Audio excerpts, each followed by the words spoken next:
let's talk a little bit about protein, weight loss, and body fat. How does it all go together?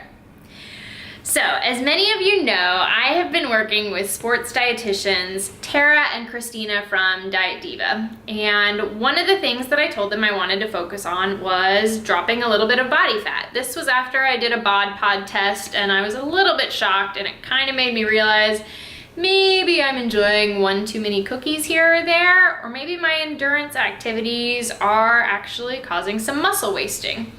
And sure enough, the first thing they pointed to was protein. So the first area we decided to focus on was protein intake. How much protein do you need?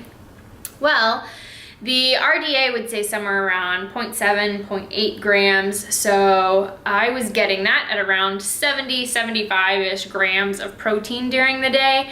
However, endurance athletes need almost double that amount. And that's because we need it more to continue ensuring that our muscles are really growing and recovering from all the work that we're doing, but also because when you're doing endurance training, your body starts to eat a little bit of that muscle. It's just what happens when you train for that long of a period, helped and offset by the fact of getting enough protein. So, intake, first issue. Second issue is actually the timing.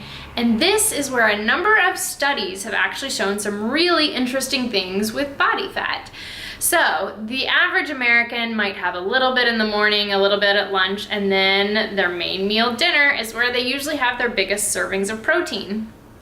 Not the way to do it. In fact, the studies show unequivocally that spacing your protein out evenly throughout the day was the key.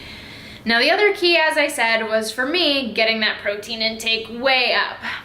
I happen to prefer plant-based eating. So a lot of you know I'm always reading things like Thrive from Brendan Brazier. He happens to be high raw. But then I'm also checking out things like Matt Fitzgerald, Racing Weight. And he doesn't per se promote any specific way of eating, but mostly whole foods. So I had to start thinking, how was I gonna get 30 grams of protein at every meal without eating a ton of meat? And you know what? It's been fantastic, because now I actually have to think a little bit about my meals.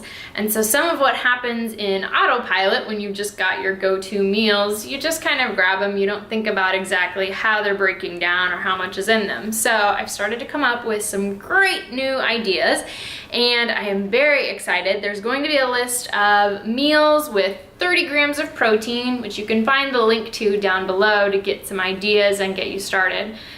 Don't forget to check out some of the other information about working with a sports dietitian and how it could really help you and maybe just get you on the way to losing a little bit of that body fat. So gang, thanks for sticking with me. As always, there are more details in the links below this video. I'm always open to your questions, so hit me up and let me know if there's a running topic that you want to hear about.